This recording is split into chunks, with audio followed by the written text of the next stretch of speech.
Nakakatamarang kunin. Oh. Ano? Ang sabi ko plastic? Wala ka naman sa bundok. Nandito ka sa ano eh. Manila eh, oh. Gamitin mo ang daming tinidor, plastic gagamitin mo. Tinatamad kayo yung ganyan. Nakapag-init kayo ng ulo.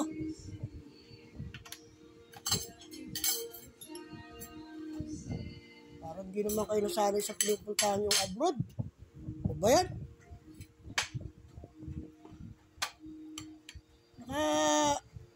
Nakakutsara ka tapos gamit mo plastic na tinidor. Eh, samantalang dami ng tinidor. Maintindihan sa inyo. Itong namamaga itong ganitong ano ko. Hindi ko malaman yung pawis ko. Hindi ko alam ano ah.